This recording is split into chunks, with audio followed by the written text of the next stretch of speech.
Hi, welcome to Inspiration Daily. I'm Gina Greenlee of GinaGreenlee.com, and this is the November 7th, 2021 edition. I'm so stoked. Who here is excited to participate in NaNoWriMo 2021? Okay, all right. I see I'm not the only one. For those of you who don't know what NaNoWriMo is an acronym for National Novel Writing Month, which happens every November since 1996. Information will be in the transcript box. I'm participating this year.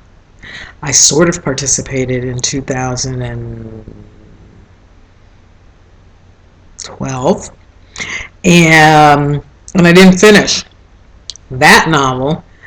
And the challenge is to write in 30 days a 50,000 word novel, which may or may not make any sense.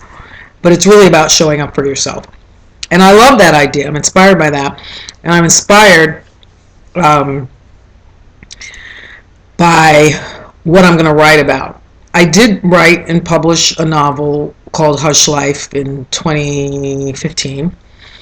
And actually did a video series about it called Have a Ball Writing Your First Novel, and I'll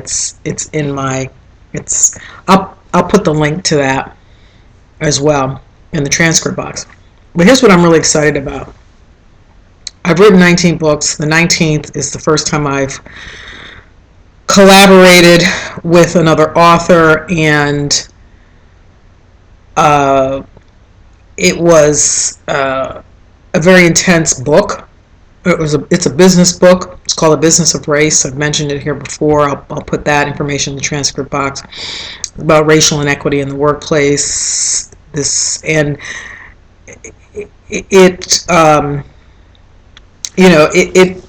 very linear, heavy scholarship, research, endnotes, citations, permissions. It was intense. And so I just need to clear my head and write something fun. So I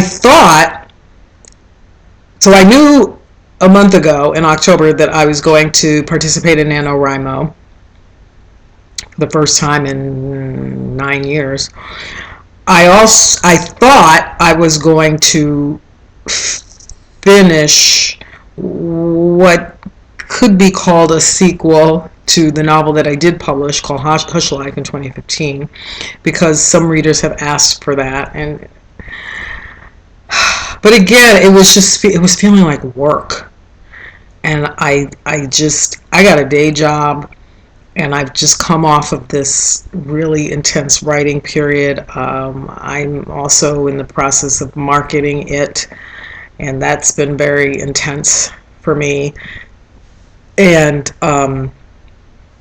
so I just needed something that didn't require that kind of linearity and that kind of adherence to norms and rules, because it is a trade published book, McGraw-Hill, and there are protocols, and I just need to be released from that. And there's protocols when it comes to marketing it and what they require, and I feel like I just need to have some fun with writing, because I love writing, and it's starting to feel like a drag. So I was like, I really don't want to feel like I have to adhere to. I created this world, this fictional world in Hush Life, and so if I were to write the sequel that I call Sweet Fathom, and I've already started that, I guess in 2017 or something like that, then again I'd have to adhere to the rules of the world that I created and the characters, and I'm tired. I don't feel like doing it. And so for me, what NaNoWriMo is about, it's about different things for different people. But for me, at this moment, November 2021, it's really about having fun and getting back to craft and playing.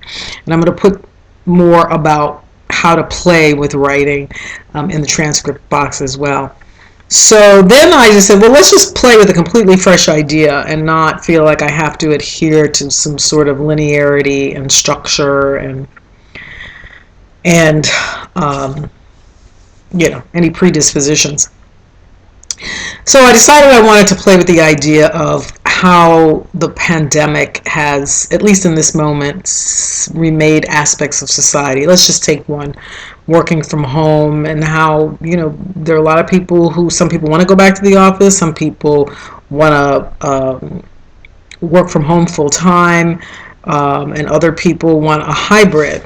And I don't believe that that's going to go away. I think if anything, the pandemic hastened a lot of societal dynamics that have been underway that would have evolved more slowly were it not for this pandemic, and that is one of myriad examples. So I actually co-authored, I guess you could say I co-authored an article with my co-author from the book The Business of Race, and one of the things we were asked to do, it's for Medium, is to talk about trends, societal trends, as a function of the pandemic, and also not just the health pandemic, but the racial issues that are happening, that have surfaced, continue to surface in this country and globally. And so I'm interested in that, in trends. So I decided to play with that fictionally, yeah.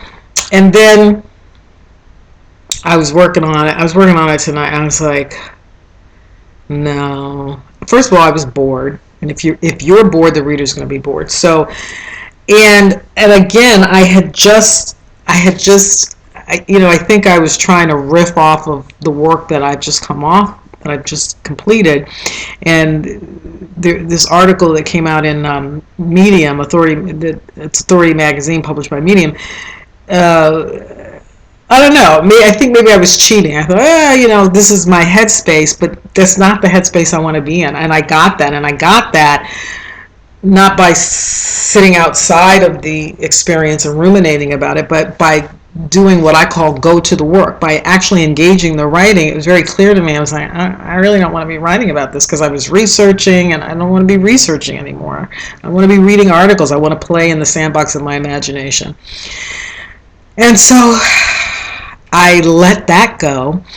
And so now I got it, because I only have a month to write 50,000 word novel. So now I have set up structure for, oh my God, so many book ideas.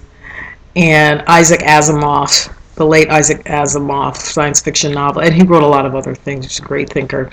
But he wrote over 200 books, 225 books or something like that. So I'm like, he's inspired me. I'm up to 19, and I got to get cracking if I want to get close to what he's done. So, and one of the things he says is don't agonize. So I'm right up there with you, Isaac. So I have a lot of files that I have started of books. And so expressly because of what I'm experiencing now, when I finish writing a book, or if I'm letting a book bake, right, I've done a first draft, and it's like, you got to step away from it for a month so you can really see clearly what's going on. I'd like to continue writing, but I like to shift gears and do something else. Maybe write a book of poetry if I'm writing a business book, or, write a travel book if I've been writing science fiction, or something like that. So I decided to go into my files, and I have a folder. I literally have like 70 or 80 different categories or genres of books, like Isaac Asimov, who wrote in multiple genres. Although he may be most well known for his science fiction, he wrote in many different genres, including nonfiction. I have a file called experimental, and I have probably 30 book folders there. So I started playing in my experimental, like, ooh, I hadn't looked at this in a while. And And so I opened one folder and I was like, I'm not feeling it. Open another folder, not feeling it. Open a third folder, not feeling it. And then I got to one called Cut Up. And because I'm coming up on 10 minutes now, I'm just going to put in the transcript box what that is. But it's, suffice to say, it's not anything that really has to make a lot of sense. I want to play with language. The last book that I wrote was so, so we know it's not left brain, right brain now. It's really more executive network and default network. And I did a video for Inspiration Daily on that, and I'll put that in the references in the transcript box. But I just want to play with language. The book that I wrote, The Business of Race, that I co-authored, is very it's very executive network. It's very ordered and structured, and I needed to write in a way through a dynamic of just having fun and letting my brain wander. So I'm playing with something called the word hoard. There's a lot of references. There's going to be a lot of references in this video. The word hoard, I'll put it in the transcript box and what that is.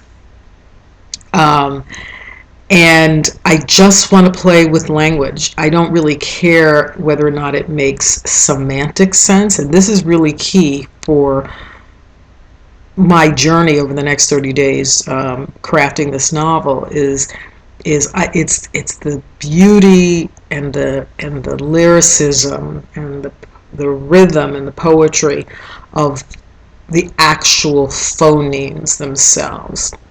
And also some semantics in terms of really interesting juxtapositions. So it's something that I've wanted to play with for a long time, and I had to get all these other books out of my system that were very linear, that were more structured, more ordered, more traditional in form. And now I'm giving myself permission to play. I have to. I cannot write another highly ordered, structured book. So I am so excited. I'm so inspired by